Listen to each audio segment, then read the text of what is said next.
Hello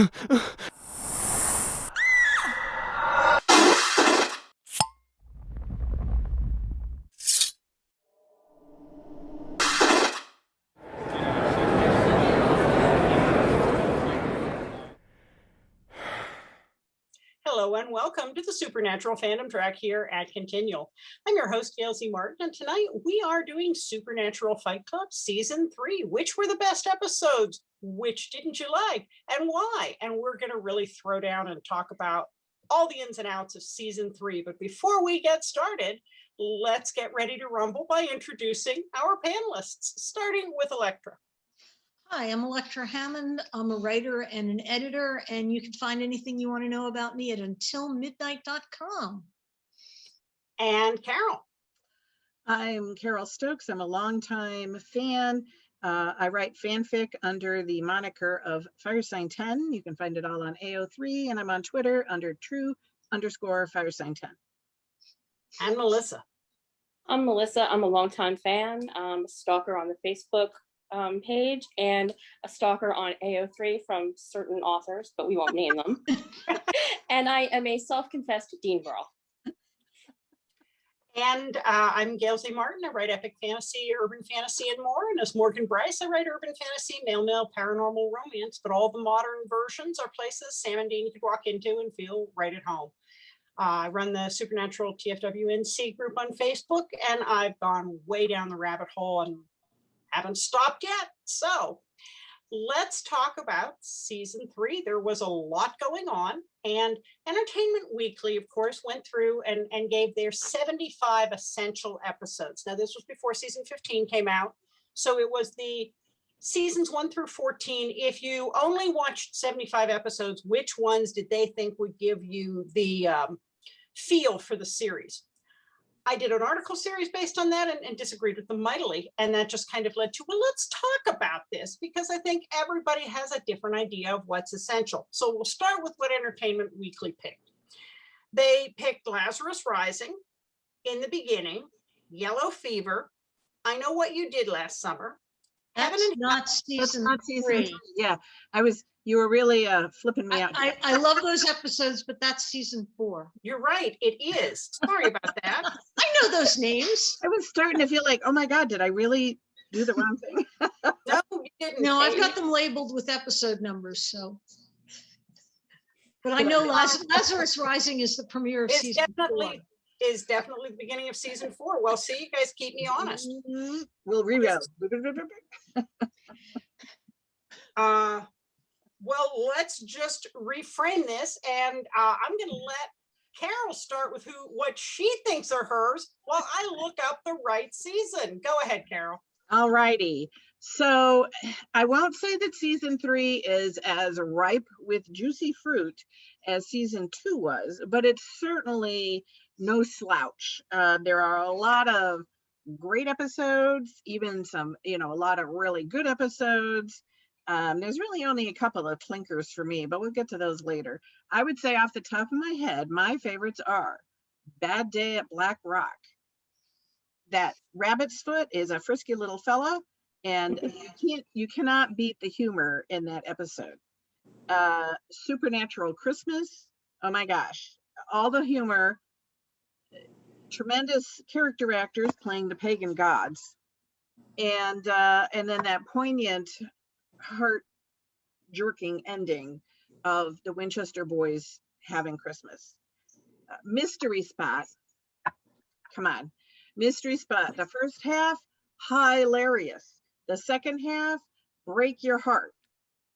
We can get more into that later, I'm sure. Just in Bellow, I freaking love Victor Henriksen. And when he finds out the truth, it's so great. The reveals are so great. And then, once again, a terribly tragic ending, as is so often. Thank you, Kripke.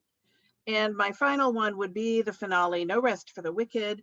I love the whole aspect of Lilith is on vacation as this innocent little girl in suburbia killing people left and right, and ultimately Dean's succumbing to the horrible hellhounds. So those are my favorites. I'm happy to talk about all of these, but I throw the ball back to Gail. Okay, and I found the right list. So what Entertainment Weekly included was The Magnificent Seven, Bad Day at Blackrock, Mystery Spot, Ghost Facers, and No Rest for the Wicked. I had some issues with that. Melissa, you're shaking your head. What do you think? Ghost Facers? Ghost Facers? Oh, really? That would just it was a terrible, I thought it was a terrible episode. And if I'm thinking about the 75 episodes that tell the story of this show, Ghost Facers, you could have 100 or 200 episodes that tell the story of the show, and I wouldn't put Ghost Facers there. So yeah, no, I would not, that wouldn't make the cut for me at all. Okay. If you're trying though to pick out, a set of 75 episodes, I can see why they would include that one, because it's spoofing that entire damn genre of those people who go into houses and really they look for ghosts, or they pretend to look for ghosts, and and they do it in our world where there may or may not really be ghosts. I don't know if they believe in this or not, but there are whole series run like that. And it was the introduction of the ghost facers who turn up again and again. I wouldn't put it on the top of my list. I do enjoy that episode. I think, once again, it's really funny. I think the two guys playing the ghost facers do a great job.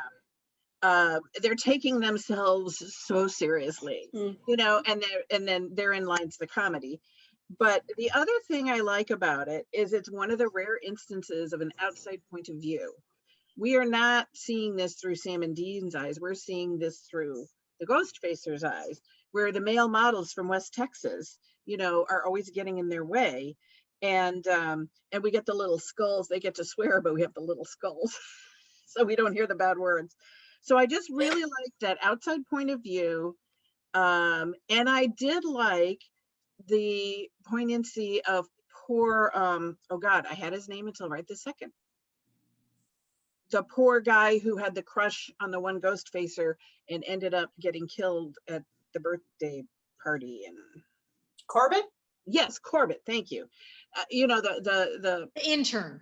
Yes, the poignancy of his story was no less real for the fact that it was more of a comic episode. He really died, and he really died doing something he believed in, and whether or not we believe in it, he believed in it, and we believe in his belief, if you know what I mean. So between that and the whole outside point of view and the humor, Menudo left their dance bag.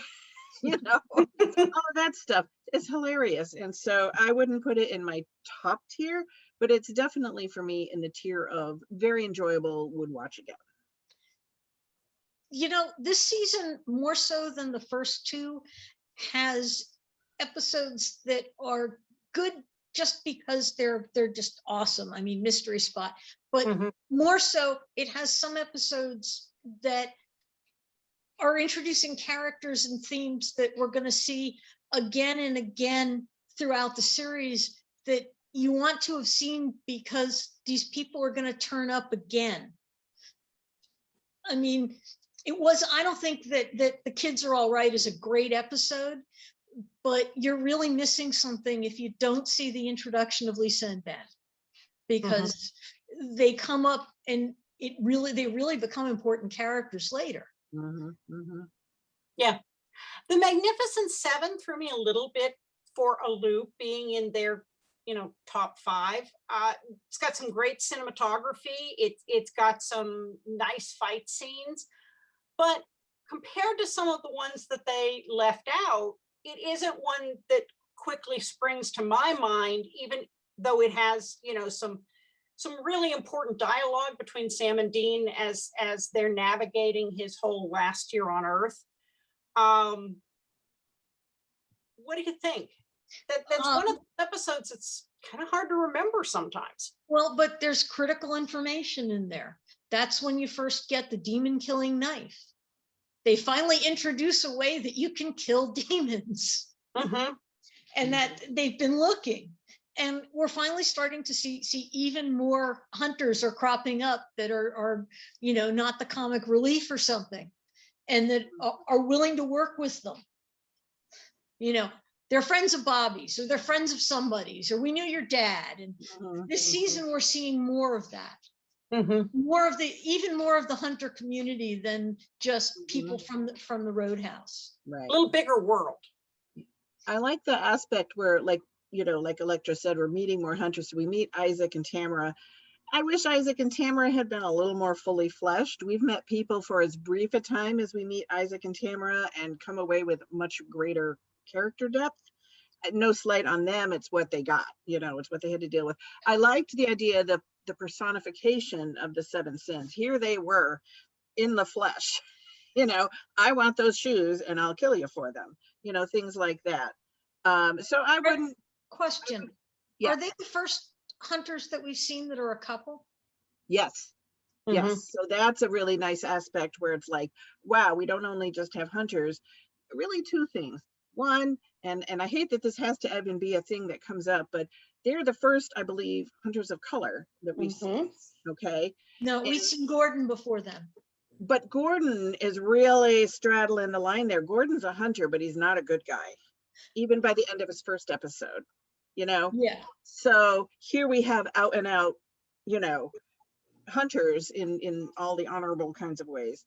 And they're married, and I can't, when do we even see another married couple? Is it Jesse and Caesar? I mean, clearly hunting is not good for relationships. So. But it shows you it's possible. Yeah, it can happen. And that's something they needed to see. Yeah. Yeah. So I think there's good stuff in there, like you said. But given a choice between showcasing that and Justin Bello, I would have picked Justin Bello for that list. Yeah, I think we learned so much more, and it was so much more both action-packed and moving. Well, the first one too sets the scene for I've only got a year to live. I want to do a bunch of stuff and kick a lot of ass. And who doesn't? And it's an important setting the scene sort of thing. Melissa?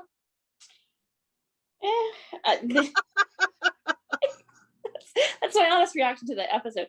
I liked the concept of the personification of the 7 deadly sins. I like that we see that this is what Dean thinks is the beginning of the end. But I just thought the episode was okay. This would not have made my top whatever for the season, but it's not one that I skip when I'm doing a rewatch either. So that's the best I can say about it. Fair enough. No Rest for the Wicked certainly belongs in the top 5. That's just such a heartrending episode. Any thoughts about it besides the fact that we really needed to see the effect of Dean's deal? This isn't, so this isn't necessarily about Dean's deal, but it is something that we see right away. Once again, let's go back to The Kids Are All Right, the second show of the episode. Suburbia is scary. Yeah. Okay. Suburbia looks great on the outside, but it's not so great on the inside. And whether it's human issues like the overbearing father in Bugs last season, or the supernatural issues. Kids Are All Right as the changelings, Malleus Maleficarum is the suburban witches. And here now, back in the No Rest for the Wicked, we have Lilith terrorizing this completely normal suburban home where grandma's lying dead in the hall with the flies buzzing around her. Grandpa's like, save me. Kitty is a smear on her dress.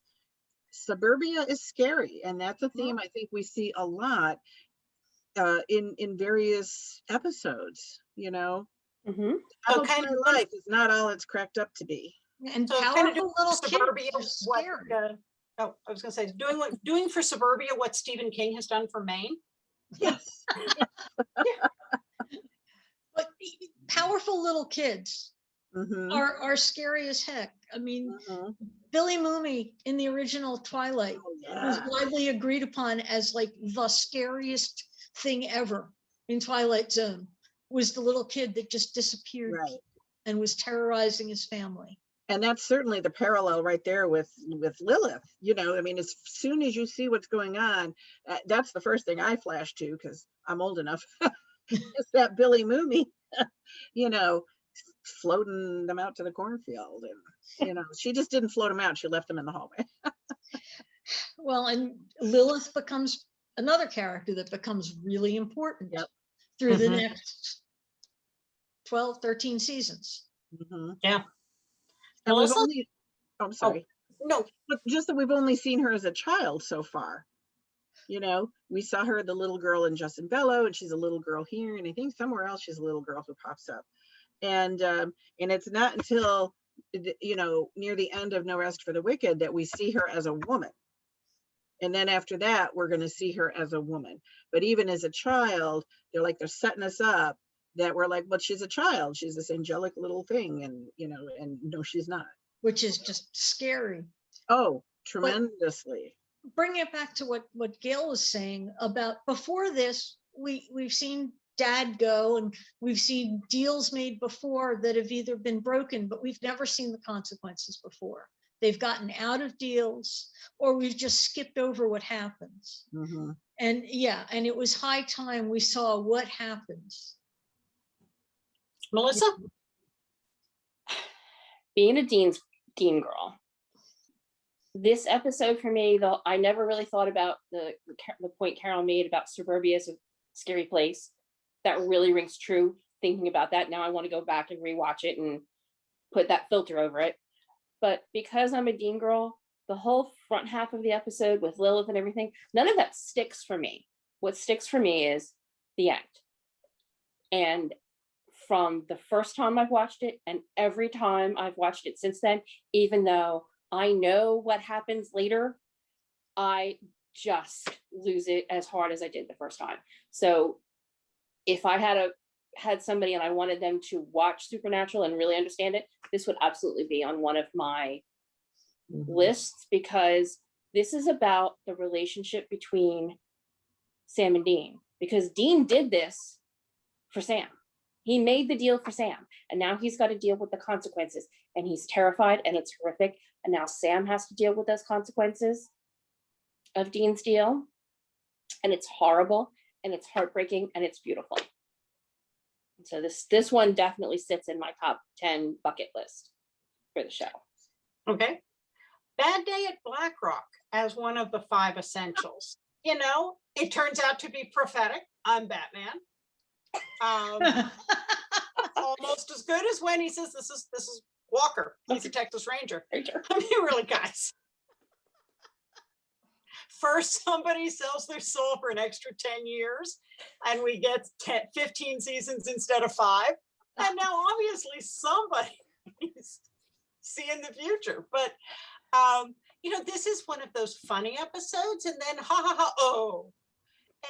And Supernatural does that so well. So what do you think about Bad Day at Blackrock?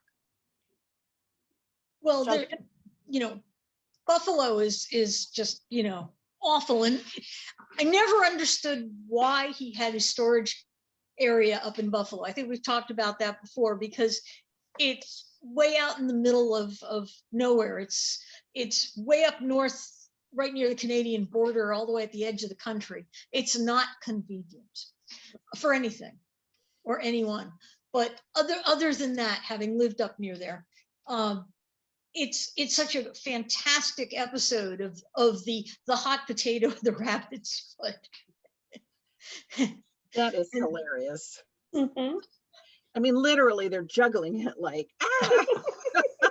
You can be lucky, and then you can be dead. And then the things that happen as a consequence of it. I mean, this is one of the gory murders, but not murders, but, you know, deaths, where the bad guy like impales himself on the barbecue fork. What are the odds? You know, the pen that goes in the gun. I mean, all of that stuff. And then what's really funny is the flip side, when you have poor Sam tied up in the hotel room, and through no fault of his own, the air conditioner catches fire, and then it's the curtains, and then Kubrick's outside the curtains, and and he's totally innocent, and he's just like, I can't believe this is happening. He didn't do anything. So that's all part of the hilarious part. I always figured maybe John put his stuff in Buffalo because if there was a massive demon explosion in Buffalo, it might not hurt so much. If they then having grown up just south of Buffalo, apologies to the Buffalodians out there.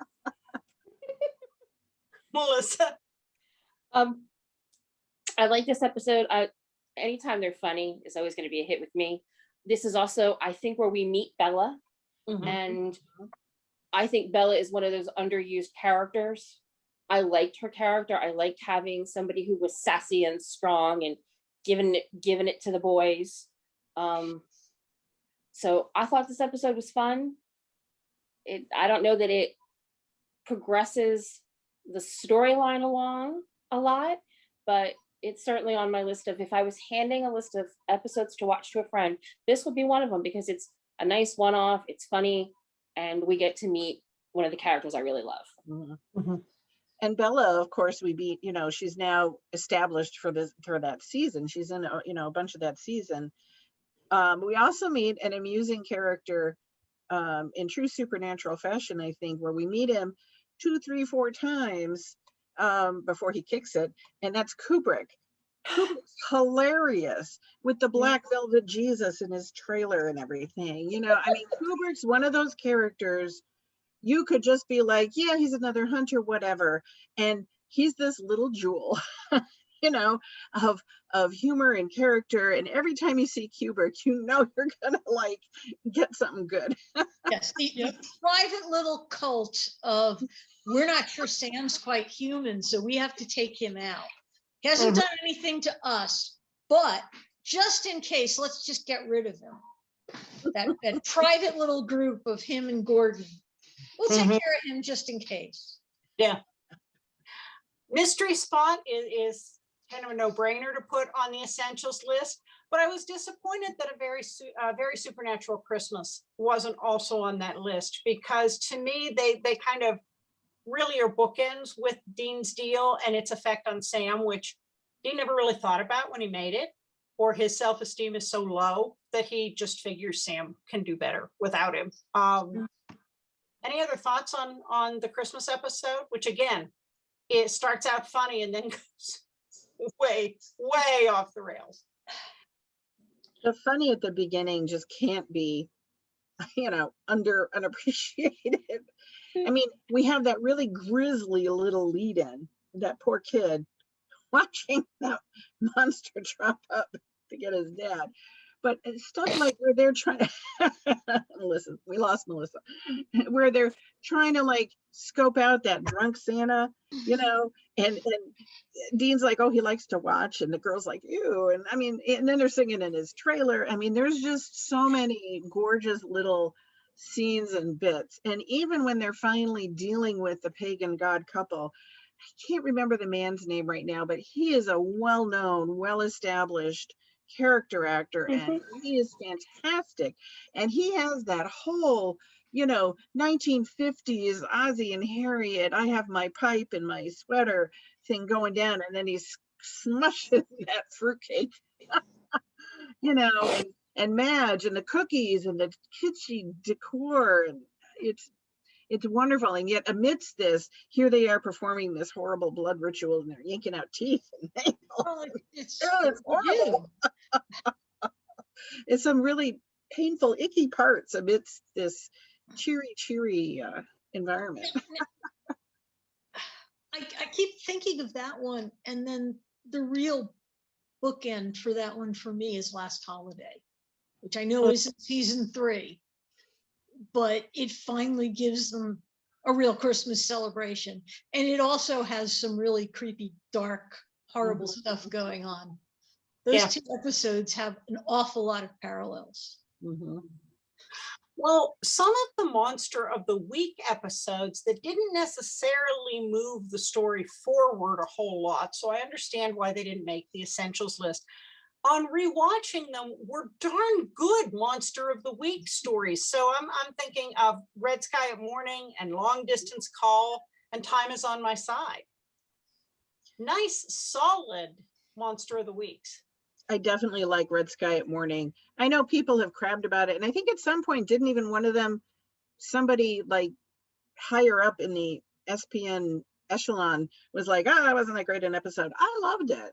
Yeah. You There's know, nothing wrong with it. It's just, it's a story that keeps getting done. I mean, I think they did that one on Dark Shadows. oh, They just okay. did it on Nancy Drew. It's a very, it's a classic trope that keeps getting done. Everybody's got one of those, why Sure. did the boat sink, and who betrayed who that caused it to sink, and what do we have to do to put the spirits at rest? I just like, we get to see Sam and Dean in tuxedos. Okay, well, I'm not going to argue with you with that. There should be more of that.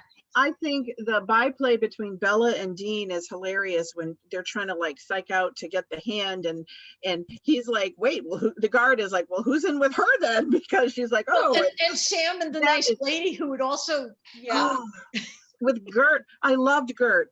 I really, really, really wonder what were her thoughts. Here she is instructed to hug and paw this incredibly gorgeous. I'm sure she had no problem with that whatsoever. But you still kind of have the thing where you're like, she was mature, not dead. I know. Oh, believe me, I would have done that role in a second. No questions asked. But it's, you know, the humor of that and why they call it between Bella and Dean is just so good, I think, in all of that, you know. And and the way Sam's face every time Gert like grabbed his butt, or he was like, oops. And then he came back and kind of really beautifully put, really nice, light, almost French farce level playing. You know, nobody took themselves too seriously, and for that reason, I really enjoy that. You know, that episode. Sam always gets the cougars. Melissa, you know, how long his fingers are. I'm just gonna do this. Once again, Carole says everything that I wanted to say, so there we go. We're brain twins. You all have to understand, Melissa and I are brain twins, and she knows how my brain works. now Long Distance Call surprised me because I had really forgotten a lot about that. And it had so much more meaty monster in it than I remembered. So as a good, let's hunt a monster and do it well, it was a solid episode. Anyone want to add anything about that? How about, now we've got Fresh Blood. Which I really like Fresh Blood. I had that one on my list. Okay. One, I absolutely love the idea of roofing people, and instead of dropping a roofie into their drink, dropping vampire blood in. I thought that was, so whoever came up with that was genius. I can never get enough. I know Gordon's not a good guy, but I love Sterling K. Brown, and I think he kills the role. He's an incredibly versatile actor. I mean, he took over the role of Leo for the live West Wing, and he killed that too. He can do anything. Oh, I didn't know he was on that. And the bit at the end where Dean starts talking to Sam about maintaining the Impala, I'm not going to be here forever and I'm going to pass baby on to you, is he's really looking at his own mortality. I'm not going to have the car forever. That there's just a piece of that. Well, and Sam's face, you know, at first he's all excited, little brother, because big brother wants to show him, it's going to let him touch his most important possession. And then you see it sink in to Sam why Dean is doing this. And it's not just bonding. He's starting to make provisions for the end, and his face just crumples. And he's getting his affairs in order. Yeah, it's just that, it's that kind of acting. He doesn't have to say a word, but I think that's one of the things that really distinguishes Supernatural, and always has, is that both the boys can do so much without having any lines, but their expressions bring so much to the table. And well, I think it was Carole who pointed out that it was nice to see an episode from the point of view of the ghost facers instead of the boys. One of the most important characters besides the boys is the car. The car got its own episode. It took a while. Well, and Yeah, I think the handing down of it here, where he's clearly handing it down to Sam and everything, is, you know, very, very moving. And you do get an echo of that in Lazarus Rising when Dean's like, why did you do this to my car? When he finds out Sam put an iPod in, he said, well, it was my car. Yeah, but not yours to douche up. And I read the best headcanon explanation of that in a fan fiction story that said that Sam couldn't bear to listen to the cassette tapes. He couldn't bear to have silence. Driving through the Midwest, you know, you don't keep radio stations very long. And so the iPod was his way to make his peace with that music. And now I can't think of anything else. And it's the only way that he could listen to Celine Dion. Yeah, it's true. It's true. Although the closer you get to the Canadian border, you know. His heart needed to go on. Oh, okay. One for you, Carole. Very good. Melissa? How do I follow that? It was a good Monster of the Week episode. This was a good episode, but to me, it was all about the whole thing with Baby, we've already talked about. Like, just here she is.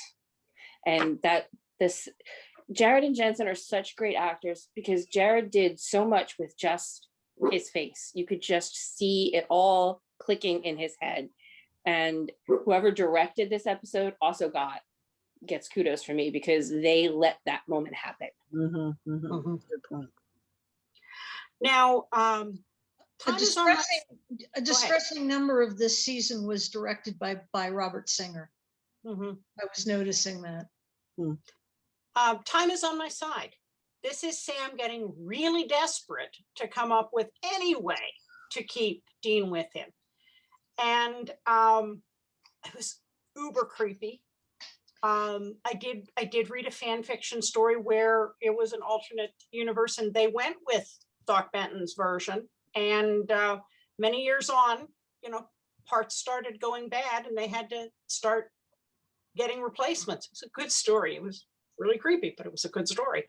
What do you think? I mean, I kind of felt bad for the Doc in the end because he was gonna help them and then they buried him alive, which wasn't very friendly, although he was killing people, but still. I thought it presented an interesting position where, you know, here the time is running out. Sam is clawing at any remote possibility, and the possibility presented is really gross and horrible. You know, we're not just talking, you know, a counter deal or something else that's relatively tidy. We're talking harvesting parts, and it's horrific. And you know, when Doc Benton's coming there with that melon baller, I'm like, ah! You know, it's really terrible. And yet this is what Sam's prepared to do. So we're looking at a really, you know, a final example of how far Sam is willing to go. You know, well, and we get that in Mystery Spot when the trickster says, anybody who thinks Dean is the dysfunctional one has never seen you with a sharp object in your hand. Exactly. And this is here this is being played out. That's, you know, we see it happening. And one of the other things that's really significant is this is the first time we meet Rufus. And Rufus, man, what a great character. You know? And he is, as we meet him for the rest of his time there, he is crotchety. He is like talk about your grumpy old man, and yet he has this you know, incisive wit and a wealth of knowledge and experience. You know, once again, we only meet him the first time here, but as time went on, there could have been a spinoff, you know, Mhm. younger Rufus and Bobby. That would have been Grumpy old man. fantastic, you know. But so we meet him here, and we don't realize yet that he's going to be significant, but they already fleshed him out. See, what was this where I was talking about where we met Isaac and Tamara, and we didn't have anything to go on. We meet Rufus once, and we have a lot to go on, you know, and that was that difference there. And so with Rufus, we launch into a new person who becomes part of their, you know, part of their world and everything. And it's really interesting and amusing. Why Also, couldn't we have gotten that spin-off? Why did they want to do vampire and shapeshifter mobsters in Chicago? I'd love to see young Bobby and Rufus running around killing things. It didn't work with, I guess, the CW demographic. the other thing that was interesting is that we didn't get another Jewish character until Aaron with the Golem. And you know, there's Rufus, who he's not going to hunt a monster on the Sabbath. Got to respect that, you know. Although I will say, at least most of the hunters at that point had given up any type of religion. I mean, they've now seen too much, done too much, learned too much, and whether it be Judeo-Christian or whatever structure of belief, there's no point in them believing in it, because all they know is, you know, cold hard steel, and there's a bad guy gonna try and get you. And that's before we even met Chuck. Melissa? Sorry, stop saying funny stuff before I have to talk. Come on, it's not fair. Cut it out, y'all. A couple of things with this episode, with Rufus, with not hunting on the Sabbath, okay, as a Jew, that always cracked me up. Because yes, the Sabbath and keep it holy and not work and all that stuff, but saving a life is a higher imperative. So every time Rufus said, you know, I can't, it's Sabbath, I always read that as a lot of snark and sarcasm, and Rufus just not wanting to do it, and not wanting to do it because he's a grumpy old man, rather than not wanting to do it because it's a religious imperative. And so that always makes me laugh. And this episode was also, Gail, you say it very well. It's Dean's willing to sacrifice himself to save Sam. Sam will tear down the world to save Dean. And this episode was kind of hinting at that. Like, what'll I do to save my brother? Well, you know, body parts. And how bad, really, is that really such a bad idea? You can kind of see that spinning in the back of Sam's head. So I loved it. Now, we also had Dream a Little Dream of Me that didn't make the top cut, but had a lot of good stuff in it. Thoughts on that episode, anybody? I think that's one of the hallmarks of this particular season, is that there were so many good monsters of the week. You know, we have Sin City, Bedtime Stories, Red Sky, you know, Dream a Little Dream. Just like, here is an overview of what hunters deal with on a regular basis, and you never know what it's going to be, and it could be completely random, but they got to deal with it. Well, go ahead. Dream a Little Dream gives you the background on Bobby, who has now become by season 3. We're seeing a lot of Bobby, and we're starting to get he's turning into the father figure now that their dad's gone. And it's giving us the idea that most of the hunters it's a recurring theme. People become hunters because somebody in their family gets killed by a vampire, by a werewolf, by a wraith. They have a brush it with the supernatural, and, you know, somebody comes on the talk and explains it to them. Or in the case of John and Bobby, they manage to kill something or get away, and they're obsessed with figuring it out and going after it and killing it. Yep, absolutely.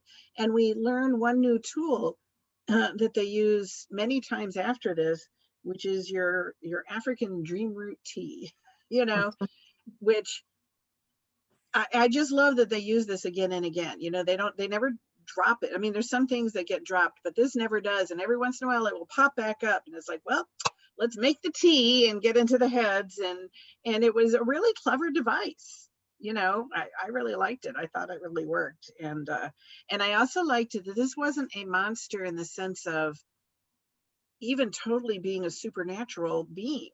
This was a human who got damaged physically and then therefore psychologically. You know, this wasn't something that came out of the dark. This was somebody who went into the dark and they had to take care of it, you know. Melissa? Seeing more of Bobby is always good in my book. So just getting to understand where some of that backstory, and I'm on team, let's see young Bobby and young Rufus, and CW could do it with really young guys. They don't have to be like And they could be 30s or hot. 40s. They could do two young hot guys with the wife who also could be hot, and it could be great. But I'm just saying, CW, if you're listening, we would be happy to see that. So the two we haven't touched are Bedtime Stories and Malleus Maleficarum. Bedtime Stories is another one that really hit me when I did the rewatch, as having so much more meat to it than I had remembered from previous viewings. There was a lot of heart in that episode, even if it didn't play big into the season arc. Malleus Maleficarum gave us some insight into Ruby, and that's probably one of the most important things there. But any comments about either of those two episodes? Bedtime Stories, there's more stuff with the Crossroads demon and the implication that she's got a boss of the Crossroads demons. And I think we've all figured out who that is by now. Yeah. And they got the cult working again. But other than that, I found the fairy tale stuff. I've seen so much fairy tale retelling stuff, in books, that it was kind of, that piece of it was a take it or leave it kind of thing. It was definitely not the most exciting episode. I thought for what it was well done. The coma girl is trying to be heard, and something bad happened to her, and they were, what is it, Sixth Sense or whatever. So for what it was well done, and I liked it. Malleus Maleficarum, once again, to me, was suburbia scary. Okay, here's all these women with their pottery and their craft business and whatever. So suburbia scary, and then Lilith comes in, but it just didn't sizzle for me at all. To me, it was like very kind of blah. It was like, okay, here they are. A guy eats the gross maggot sandwich, and bada bing, bada boom, there we are. Okay, Melissa? The M Squared episode, I would have to look it up to even tell you what it was about. If Carole hadn't recapped it for me, I wouldn't even know what it was about. So that had a striking impression on me, even though I did a rewatch not so terribly long ago. Bedtime Stories, I'm a sucker for fairy tales, even if it wasn't a lot of flash and bang and amazingness. Just put fairy tales in it, and I'm going to watch it because I like the stories and I like to see the different takes on it. So I thought that episode was nice. It was, I watch it. I don't read or multitask when it's on replay. I actually sit down and watch it. So I guess unlike the M Squared, where clearly I'm doing dishes and vacuuming when it's on, because I don't even remember it. And I feel for the father so much. Mm-hmm. Yeah. That I think that really underscores it for me, is that his pain is so genuine that he lost his daughter that he adored, and then, when he finds out what's happened, he's so horrified that he missed it, that it all happened and he didn't even know. That to me was very touching, and kind of lent it a little more oomph to the emotional resonance. The other thing I'd say to Elektra's point about, fairy tales get done a lot is, I think there are a lot of supernatural fans for whom this is a gateway drug to other kinds of urban fantasy and paranormal fantasy, who may not have ever read the genre before. And so for those of us who have been really steeped in it, yes, we've seen a lot of those kind of stories. But for someone who's just really coming into it for the first time, this is all kind of fresh and new. And I think there are a lot of folks who kind of found the genres through a show like Supernatural or Buffy, and then went, wait, you mean there's more of this stuff out there? And then they dive into it.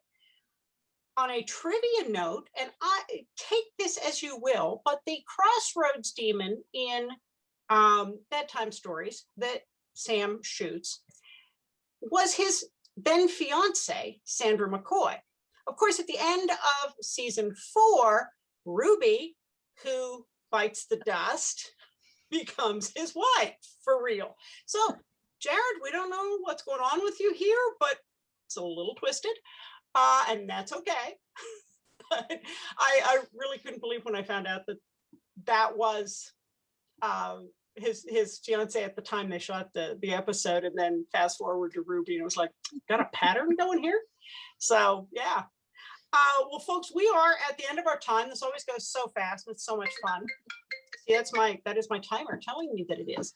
So please tell everybody again where they can find you online, and starting with Carole.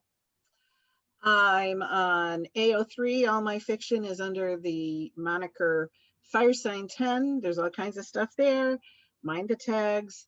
Also, I'm on Twitter as true_Firesign 10. Elektra? I'm a writer and an editor. You can find me at untilmidnight.com and look for an announcement soon of something really exciting. Melissa?